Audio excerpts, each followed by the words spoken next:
jadatina wa masyayikhina masyayikhina membawa khususan nama alif hadal kitab lamul fatihah. A'udzubillahi minasyaitonirrajim. Bismillahirrahmanirrahim. Alhamdulillahi rabbil alamin arrahmanirrahim maliki yaumiddin.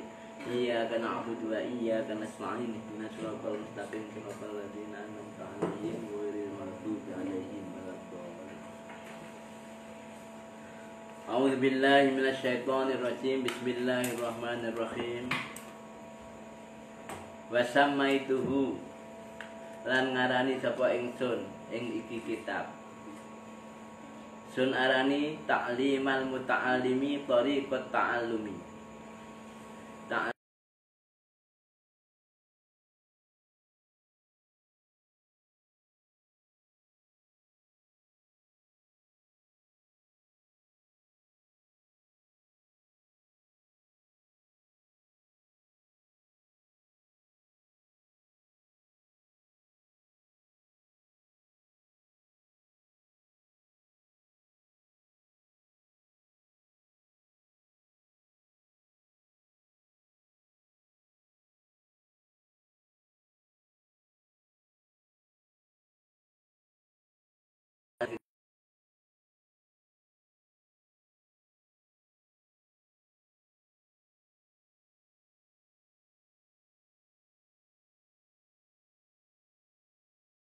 Thariqat ta'allumi ya, pada cara belajar, cara belajar.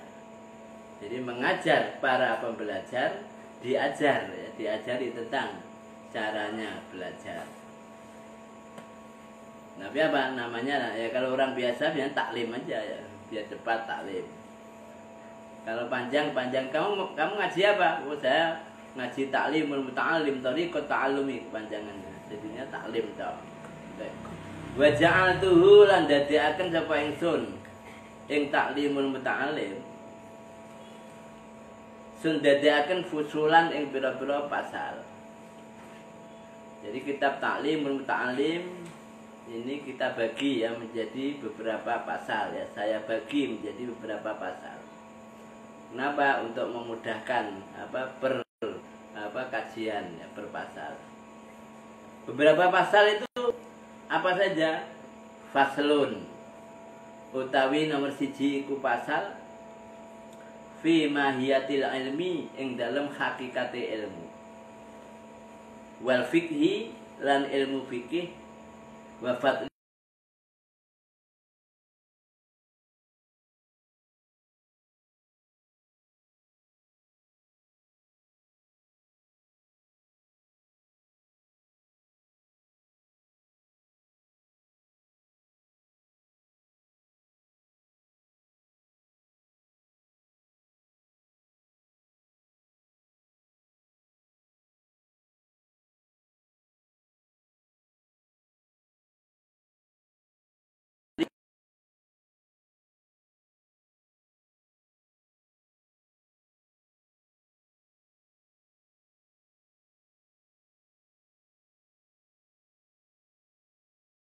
fi halit ta'allumi yang dalam nalikane belajar.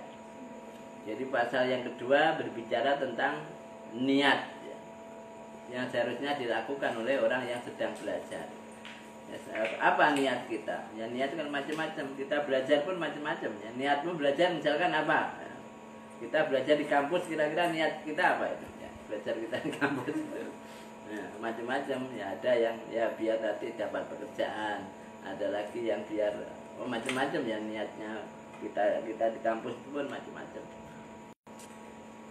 Nah nanti apa di sini akan dijelaskan dan niat yang bagus dalam mencari ilmu apa saja ya itu apa. Faslun utai kang nomor 3 iku pasal fi ikhtiyaril ilmi ing dalam milih ilmu, wal ustadzi lan guru, wasyariki lan konco, wasabati lan netepi maksudnya menekuni. Nah pasal yang ketiga nanti akan bicara tentang memilih ilmu. Jadi ilmu apa yang seharusnya kita pelajari terlebih dahulu ya yang pas. Kita perlu ya kita memilih ilmu. Dan memilih guru, penting ya, memilih guru itu. Ya, salah guru ya repot. Nah, guru yang dipilih apanya? Satu, ilmunya, dua, perilakunya. Kenapa? Yang namanya guru yang bagus adalah yang ilmunya tinggi, ilmu tentang agama ya tinggi. Di samping itu harus mengamalkan ilmunya. Nggak punya ilmu ya kurang pas. Punya ilmu tapi nggak mengamalkan juga ya kurang pas. Itu keluar dari definisi ulama. Nah, ulama itu berilmu dan mengamalkan ilmunya. Sekarang banyak orang berilmu tidak mengamalkan ilmunya, baik dari sisi perkataannya, perilakunya, dan sikapnya. Banyak orang berilmu tapi kesombongannya tinggi. Itu berarti apa? Sudah keluar dari ilmunya. Kenapa? Kesombongan itu dilarang. Banyak ilmunya tinggi tapi apa? Ya ucapannya banyak keluar dari nilai-nilai akhlak Islam. Itu pun ya kurang pas. Apa? Ilmunya tinggi tapi apa? Misalkan caci maki biasa, tebar hoax biasa, dan lain sebagainya. Itu juga punya ilmu tapi tidak mengamalkan ilmunya. Paling nggak cocok lagi apa? Sudah nggak berilmu tapi keluar perilakunya keluar dari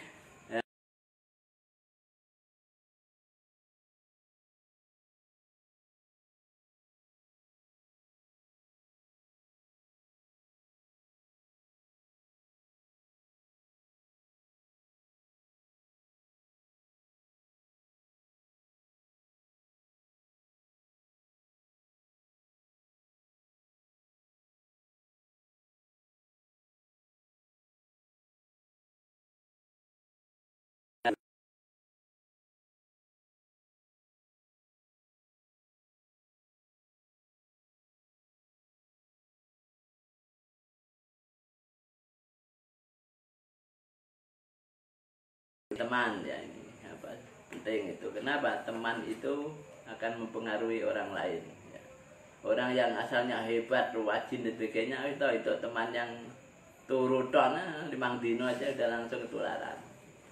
Makanya kalau di dalam nanti ada ya syairnya, adwal bali di ilal jali di sariatun kal jamriyu qadu kal jamriyu qaufir fil jamrati yuhmadu fil jamli yuhmadu ya. Jadi apa? Menularnya orang yang bodoh kepada orang yang pintar itu cepat sekali. Kal jamriyu qau sebagai bara api yang diletakkan apa?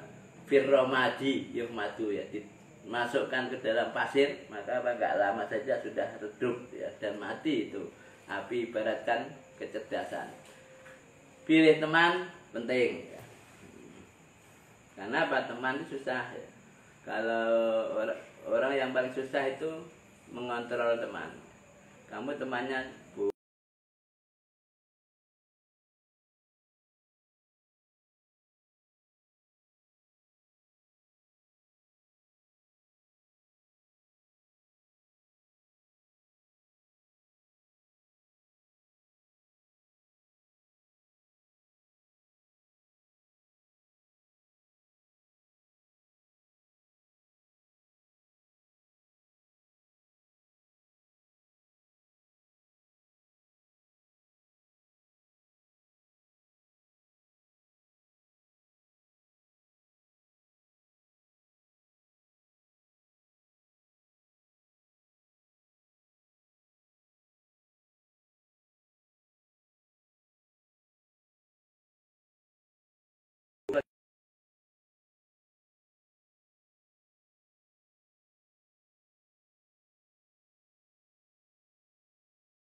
kita lihat di kampus mungkin ya, wah macam-macam dia perilaku.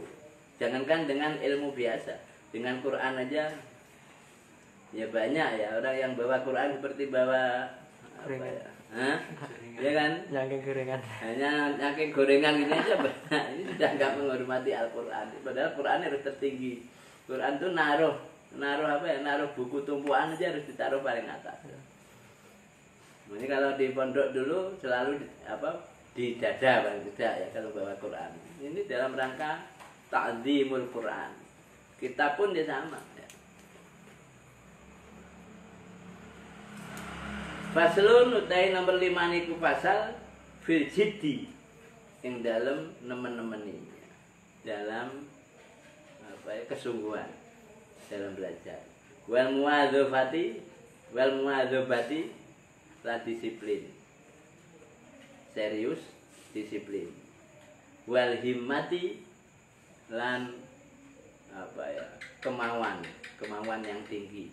Jadi menjelaskan keseriusan, kedisiplinan dan kemauan belajar yang tinggi. Itu penting kemauan tuh. Nah caranya biar kemauan yang tinggi ya harus tahu untuk apa ilmu yang kita pelajari itu. Kalau nggak tahu ya nggak punya kemauan. Faslun utai kang nomor 5 biro.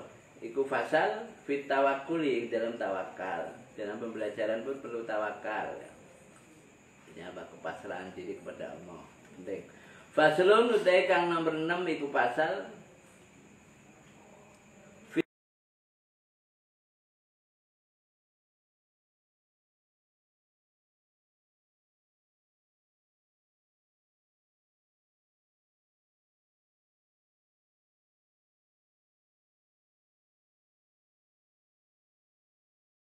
untuk menghasilkan ilmu. Kapan waktunya? Ya, ada yang diantara Isya Maghrib, ada lagi yang sepertiga. Orang dulu itu dilakukan ya, belajarnya malam-malam, jarang tidur orang dulu. Nah, orang saiki harus turun. Turunnya harus akeh, harus 8 jam kalau orang sekarang. Orang tuanya pun kalau pesan ke anaknya yang sedang belajar ya sama. Jangan lupa makan, jangan lupa tidur. Itu beda dengan orang dulu ya. Ya kalau orang dulu nggak begitu ya.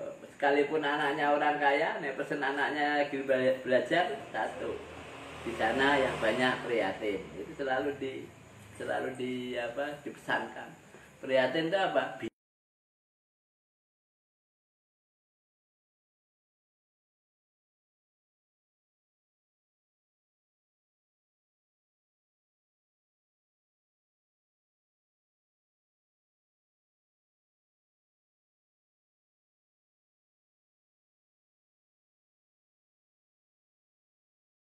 Tentang saling berkasih sayang.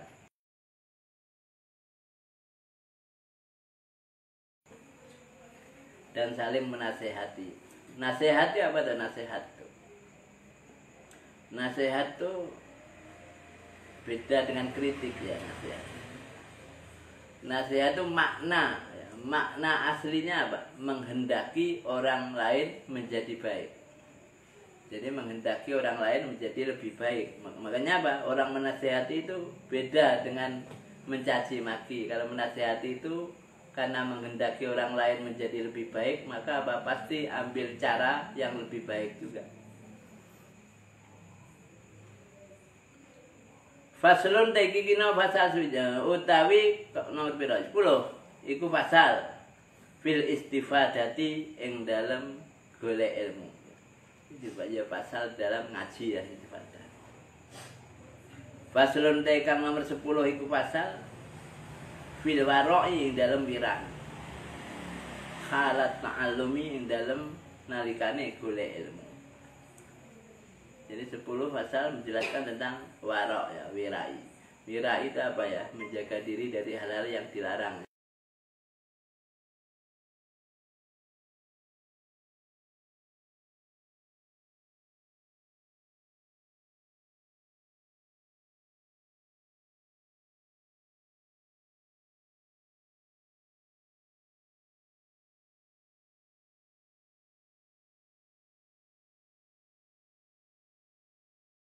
Saja ya usianya ya nanti.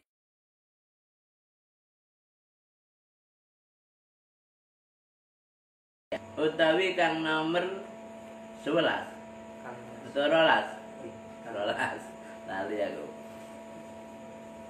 iku fima ing dalam nerangaken barang yuritu kang bisa nyebabaken apa ma al khifdhu ing apal wan nisyana lan lali.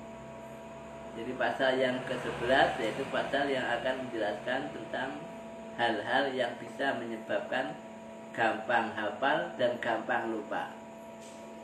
Jadi apa yang menyebabkan orang gampang hafal dan apa yang menyebabkan orang gampang lupa. Sebenarnya bagus sekali ya, zaman dulu itu hebat-hebat. Makanya orang dulu itu ilmunya mengagumkan. Kenapa? Ya cara belajarnya aja semacam ini. Mengikuti misalkan kayak ta'lim misalkan. Sehingga apa? Begitu jadi ya karyanya sangat banyak. Jadi karyanya orang dulu, ulama dulu lebih banyak daripada umurnya. Itu ya umurnya hanya sekian ya, tapi apa? Karyanya susah dibanding. Sampai sekarang pun masih jarang bisa membandingi orang dulu. Karena hafalannya tinggi. Memperhatikan betul ya, apa yang menyebabkan hafal dan apa yang menyebabkan orang gampang lupa. Faslun utawi nomor piro? 13. Ya, 13 iku pasal. Fima ing dalam barang, dalam nerangkan barang ya jelibu kang bisa ayo kalau diminum dimakan gak apa-apa ya jelibu kang bisa narik apa mak ar-rizqa ing rizki. Jadi pasal yang ke-13 ya akan menjelaskan apa saja yang bisa menarik rizki, yang bisa memudahkan, yang menyebabkan ya memudahkan kita dapat rizki. Wa fi malan ing dalam barang yang na'u kang iso nyegah apa ma ing rezeki. Jadi apa? Bicara tentang hal yang bisa menarik rezeki dan bisa mencegah rezeki, yang menutup rezeki. Cuman orang sekarang jarang ya ngaji gini. Wa malan barang yazidu kang bisa nambahi apa ma fil umri ing dalam umur. Wa malan barang yung kisu kang bisa ngurangi apa ma ing umur. Samping rezeki juga akan menjelaskan hal-hal yang bisa menambah umur dan mengurangi umur. Ya, salah satunya silaturahim ya kan, kan diambil dari hadis ya. Nanti akan dijelaskan di sini ya. Apa saja yang bisa menambah umur dan mengurangi umur. Wa ma taufiki ora ana utawi taufik ingsun. Taufik itu apa? Padahal kamu mengatakan taufik itu berkali-kali. Setiap berpidato tidak pernah hilang taufik. Taufik dan hidayah. Mas Taufik dan Mbak Hidayah selalu bersama-sama. Taufik dan Hidayah itu enggak tahu kali. Nah, hidayah itu apa? Hidayah itu adalah petunjuk ya. Kita tahu hal-hal yang baik, yang tidak baik, ya tahu hal-hal yang bermanfaat, yang tidak bermanfaat. Hidayah. Nek taufik kemampuan seseorang untuk melaksanakan hidayah. Kalau kemampuan untuk melaksanakan kebaikan itu namanya taufik. Makanya apa? Dua-duanya selalu menjadi satu, taufik dan hidayah. Hidayah dan taufik dari Allah. Tapi juga ada satu orang mengumpulkan kedua-duanya, yaitu apa? Taufik hidayat. Apa? Pembulu tangkis. Taufik dan hidayah jadi satu dalam nama seseorang. Aslinya apa? Memang gandengannya. Dengan demikian apa? Kalau wama taufiki, maknanya apa aslinya? Tidak ada ya, kemampuan melakukan kebaikan yang diberikan ya. Tidak ada kemampuan melakukan kebaikan. Wama taufiki ora ana utai taufik ingsun iku illa billahi kejaba kelawan Allah. Tidak ada kemampuan untuk melakukan kebaikan itu kecuali ya dengan izin Allah ya, karena izin Allah. Nah, orang dulu itu bersandarnya itu hebatnya ya, apa saja ke Allah. Kalau orang sekarang itu biasanya apa? Selalu merasa dirinya bisa. Jadi karena selalu merasa dirinya bisa, aku bisa ini, aku bisa itu, maka itu kalau diteruskan maka akan bermuncul egoisme. Ya, saya yang paling bisa, itu sudah masuk ke ujub. Kalau sudah ke saya yang paling bisa, akhirnya merendahkan orang. Alah, orang-orang itu nggak ada yang bisa. itu sudah masuk ke wilayah kesombongan. Nah, itu sudah susah. Ujub saja sudah nggak boleh, tambah lagi merendahkan orang, maka berubah statusnya dari ujub menjadi sombong. Sekarang banyak nggak orang merasa paling baik, setelah itu merendahkan orang. yaitu dua-duanya menyatu dalam orang itu, yaitu apa? Ujub dan sekaligus kesombongan. Padahal apa? Kesombongan itu kalau di kitab apa ya, Naswaiful Ibad dikatakan kesalahan itu ada yang muncul dari syahwat, dari keinginan, dan ada muncul dari kesombongan. Kalau menurut apa ya, Sufyan Ats-Tsauri, beliau mengatakan apa, kesalahan yang muncul dari syahwat itu lebih gampang diharapkan ampunannya, tapi kesalahan yang muncul dari kesombongan sangat sulit untuk diharapkan ampunannya. Nabi Adam pernah salah. Kesalahan Nabi Adam dari mana? Dari syahwat. Ya, dia nggak mampu menahan keinginannya, ingin tahu, ingin rasanya, akhirnya apa? Memakan buah khuldi. Walaupun dia itu salah, tapi apa? Dia masih punya etika dan akhlak. Apa akhlaknya? Akhlak tawadhu. Tawadhunya apa? Mengakui kesalahan dan selalu meminta maaf akan kesalahannya. Sampai bertahun-tahun dia mengatakan Rabbana apa? Rabbana dzalamna anfusana wa illam taghfir lana wa illam tarhamna lanakunanna minal khasirin. Itu pengakuan dan sekaligus permintaan maaf. Maka apa? Nabi Adam dimaafkan. Lain sisi lain, dosa yang satunya siapa aktornya? Iblis. Iblis juga pernah melakukan kesalahan, bukan karena syahwat tapi karena kesombongan. Sehingga apa sombongnya? Dia merasa lebih baik daripada Nabi Adam. Sehingga apa? Membangkang perintah Allah untuk memberi hormat kepada Nabi Adam. Karena dosanya berangkat dari kesombongan, maka apa? Lebih sulit untuk diharapkan ampunannya. Maka apa? Dia akhirnya dilaknat oleh Allah dan menjadi penduduk tetap neraka. Jadi ini apa? Kesombongan kita menyenangkan tapi mengerikan gitu ya. Kita menyenangkan tapi mengerikan. Padahal kesombongan sekarang lagi usum ini. Jadi ini musim kesombongan. Oke, alaihi ing atase Gusti Allah tawakal sapa ingsun. Ya, saya mengenal kitab ini selalu tawakal pada Allah, di samping saya berusaha tetap tawakal pada Allah. Wa ilaihi lan maring Gusti Allah unibu bali sapa ingsun. Saya selalu mengembalikan yang ada kepada Allah. Itulah sikap orang dulu. Sebenarnya orang dulu itu jarang, yang sombong itu jarang. Kenapa?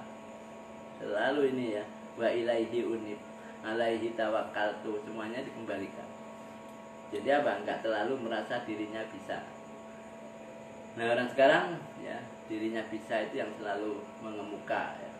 Merasa diri paling bisa itu selalu mengemuka. Dan kalau orang berdoa itu untuk lebih mudah lebih mudah diijabah itu harus itu dulu, harus merasa dirinya nggak bisa apa-apa. Dan yang merasa dirinya masih bisa apa-apa, Allah pun mungkin ya silakan, kamu kan sudah merasa bisa, ya silakan itu dia. Kalau orang dulu kan selalu merasa tidak bisa, sehingga pengakuan kekecilan dirinya di hadapan Allah yang Maha segala-galanya itu benar-benar total. Maka doanya gampang. Memang benar-benar merasa total nggak bisa apa, ya Allah yang akhirnya bergerak. Wah, ini orang memang benar-benar mengakui nggak bisa, oke lah. Dan yang satunya, lah kamu kan